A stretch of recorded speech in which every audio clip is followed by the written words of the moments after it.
कैसा ये इश्क है।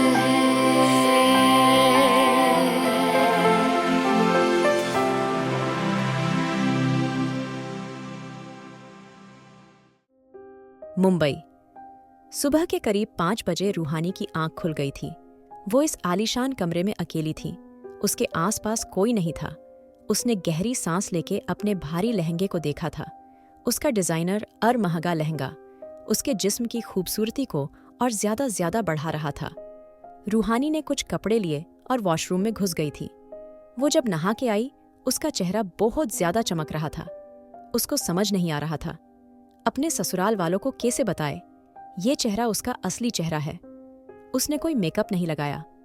अब सवाल ये था, उसके ऊपर यकीन कौन करता? उसके माँ बाप को तो यही लगना था ये सब उसका किया हुआ है। यही सोच के रूहानी ने गहरी सांस ली थी और कुछ देर बाद फ्रेश होके वापस आ गई थी। उसको बैठे बैठे सुबह के 7 बजे चुके थे। नींद उसकी आंखों से कोसों दूर थी। उसको नींद नहीं आने वाली थी। करीब 1 घंटे बाद वो नीचे चली गई थी। इस कमरे में बैठ के भी कुछ नहीं होने वाला था। सबसे पहली उसकी नज़र अपने ठीक सामने मन्नत और वीना पे पड़ी थी। दोनों ने उसको देख के इग्नोर करा था। दोनों उसकी तरफ देखना भी नहीं चाहती थी। रूहानी धीरे से बोली, गुड मॉर्निंग। रूहानी की बात पे वीना गुस्से से बोली, तुम्हारी शक्ल देख के हमारी मॉर्निंग गुड होगी भी? तुम्हें लगता है तुमने इस परिवार में शादी करके बहुत बड़ा तीर मार लिया? अब कम से कम तुम नाजायज तो नहीं हो। हमारे रिवांश का नाम है तुम्हारे पास। इससे बड़ी क्या बात होगी? रूहानी वीना की बात को सुन के धीरे से बोली, मुझे माफ कर दीजिए चाची, इसमें मेरी गलती नहीं है, मुझे नहीं पता था। रूहानी की बात पूरी होने से पहले मन्नत जी गुस्से से बोली, तुम्हें नहीं पता था? तुम्हारी बहन भाग जाएगी। देखो रूहानी, तुम जैसी हो वैसी बन के रहोगी तो शायद तुमसे नफरत कम भी होगी, लेकिन अगर तुम ये बेचारी बनने का नाटक करोगी तो तुमसे नफरत और ज्यादा बढ़ जाएगी। समझ आया तुम्हें? क्योंकि तुम जैसी घटिया लड़की मैंने सच में नहीं देखा। तुम्हारी वजह से हमारा रिवांश सब झेल रहा है। और एक बात अच्छे से समझ लो, तुम शादी से पहले तुम जो भी गंदगी करती थी वो अगर जन्नत विला में दिखाई दी तो। मन्नत की बात पे रूहानी धीरे से बोली, गंदगी? मैं क्या करती क्या थी शादी से पहले? इस बार रूहानी को हल्का सा गुस्सा आया था। अपने नकली माँ बाप की बकवास वो झेलती थी, क्योंकि उसको रहने के लिए छत और खाने के लिए खाना मिल रहा था, भले ही नकली सही। लेकिन उसका बाप तो नकली नहीं था।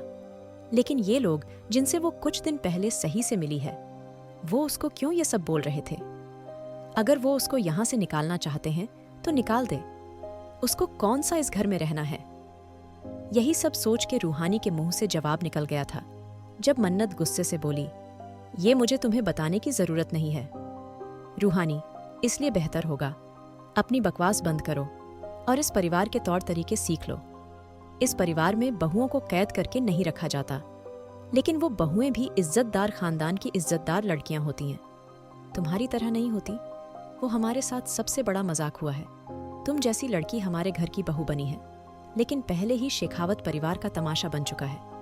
अब और नहीं बनाना चाहते, इसलिए तुम जैसी लड़की को यहाँ लेके आए हैं। लेकिन बेहतर होगा लोगों के सामने मत आना। इतना कह के मन्नत मुड़ी ही थी जब हया बाहर से आते हुए बोली, क्या हो रहा है यहाँ? उसकी नजर रूहानी पे पड़ी थी, जो इस वक्त खूबसूरत लेवेंडर साड़ी में हुस्न परी लग रही थी। उसके रंग चमक रहा था।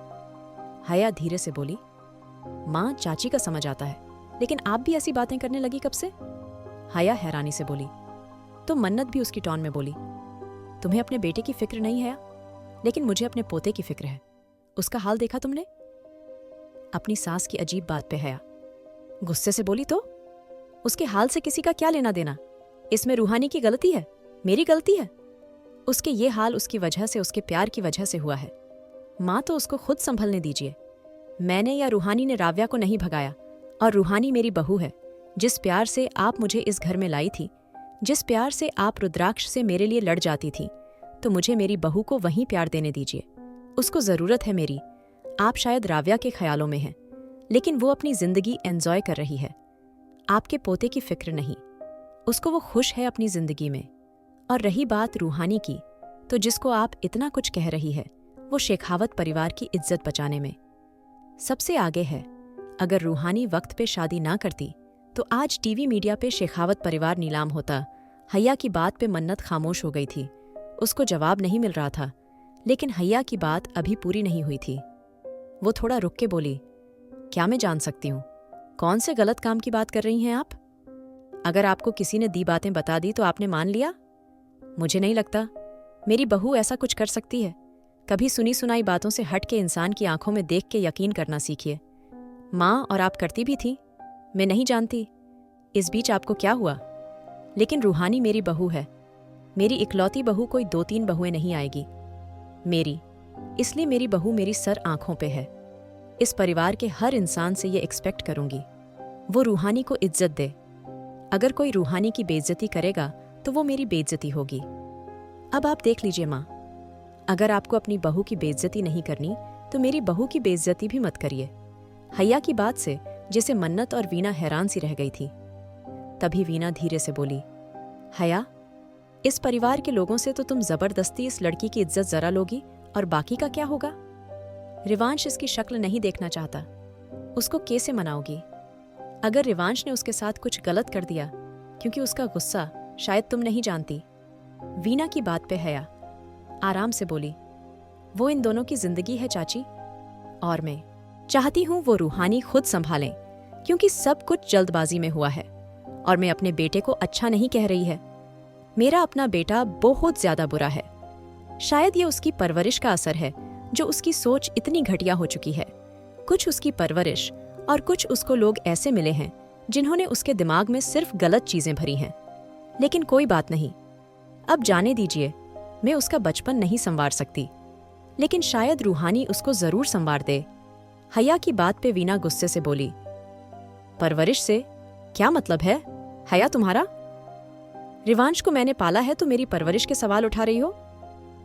हैया इस बार धीरे से बोली, मुझे आपकी परवरिश पे पूरा यकीन है चाची, क्योंकि वो अपना असर दिखा रही है। लेकिन अब मुझे अपने खून पे यकीन नहीं, क्योंकि मेरा खून होते हुए भी वो कुछ ऐसा नहीं कर रहा जिससे मुझे ऐसा लगे ये मेरा बेटा है। रूहानी, जो हैरानी से अपनी सास और बाकी लोगों की बात सुन रही थी, वो हैरान थी। हैया के बोर्ड अंदाज से उसको नहीं पता था। मासूम सी हैया कुछ इस तरह लोगों को शांत करती थी। अभी हैया ने अपनी बात पूरी नहीं की थी जब रिवांश की तेज आवाज गूंजी थी। हैया ने दरवाजे पे देखा था तो उसका दिल टूट गया था। भले ही रिवांश कैसा भी था, लेकिन उसका बेटा था उसका। वो बेटा जिसको उसने इतनी शिद्दत से चाहा था। उसकी हालत देख के हैया ने अपनी नजरें घुमा ली थीं। बिखरे बाल लाल आंखें, उसका बेटा ड्रिंक करके आया था। हैया रूहानी को अपने पीछे छुपाते हुए बोली, मेरी आंखों के सामने से दफा हो जाओ। रिवांश अपनी माँ की बात के रिवांश हंसते हुए बोला, क्यों? अब बेटे का धर्म नहीं निभाएंगी क्या? ओह, कैसे निभाएंगी?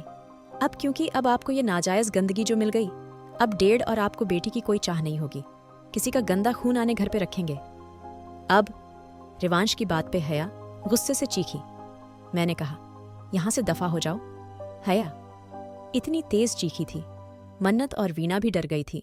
यहां तक कि रूहानी भी बिना जल्दी से हैया के बराबर में आके रूहानी को नफरत से घुर के बोली, मिल गया सुकून?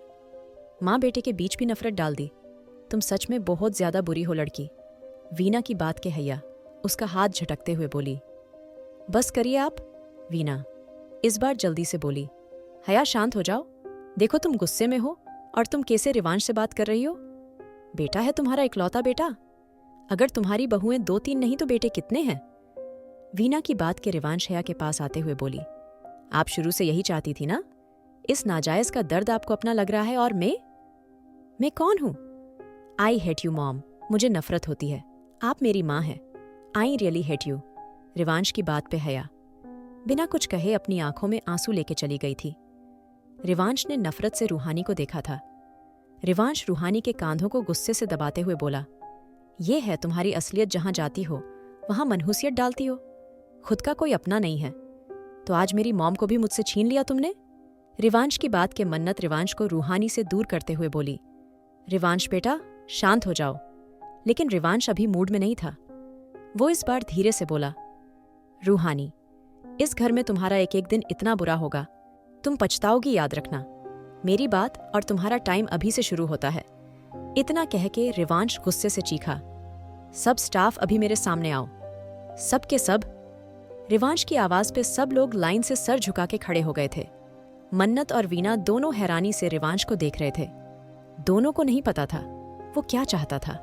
रिवांश चिल्लाकर बोला, आज से मेरे लिए ब्रेकफास्ट लंच डिनर मेरी नई बीवी बनाएगी। कोई मेरे किसी काम को हाथ नहीं लगाएगा। समझ आया। रिवांश की बात के रूहानी ने सर नहीं उठाया था, लेकिन बाकी सब हैरान थे। वीना और मन्नत खुद हैरान थी। इस घर में सब अपनी मर्जी से भले कुकिंग कर लें, लेकिन कोई जिम्मेदारी से कुकिंग नहीं करता था। उसके लिए हजारों की तादाद में सर्वेंट थे, जिसमें काफी अच्छे कुक थे। लेकिन फिलहाल रिवांश की बात पे सब हैरान थे। वहीं रूहानी शांत थी। वो धीरे से बोली, ब्रेकफास्ट में क्या बनाऊं? रूहानी की बात पे रिवांश ने उसको घुर के देखा था। रिवांश धीरे से बोला, ओह, मेरे लिए खाना बनाने का इतना जुनून? रिवांश की बात पे रूहानी ने कुछ नहीं कहा था। रिवांश रूम में जाते हुए बोला, तुम्हारी औकात से बाहर सब बना दो और मुझे मेरा ब्रेकफास्ट अगले आधे घंटे में मेरे रूम में चाहिए। इतना कह के रिवांश चला गया था। उसके जाने के बाद मन्नत रूहानी को देख के एक सर्वेंट को इशारा करते हुए बोली, जाओ समझा दो इसको। सब इतना कह के मन्नत और वीना चली गई थी, जैसे यहां कुछ ना हुआ हो। रूहानी जानती थी ये सफर आसान नहीं होने वाला, लेकिन उसको उम्मीद थी शायद घर के सब लोग उसको अपना लेंगे। लेकिन यहां देख के तो कुछ भी नजर नहीं आ रहा था। सब लोग उससे नफरत करते थे। कोई उसको इस घर की बहू मानने को तैयार नहीं था। रूहानी किचन में जाने वाली थी जब मन्नत गुस्से से बोली, हर वक्त मेकअप करने की जरूरत नहीं। तुम्हारा असली चेहरा सब जानते हैं। आगे से ये मेकअप उतार के आना। भले ही ये मेकअप लगा कि तुम राव्या से ज्यादा खूबसूरत बन जाओ, लेकिन असल में तुम वैसी नहीं हो। इतना कह के मन्नत चली गई थी और रूहानी फीकी सी हंसी हंस दी थी। आखिर क्या होगा अब रूहानी के साथ? क्या रिवांश कर लाएगा एक्सेप्ट रूहानी को?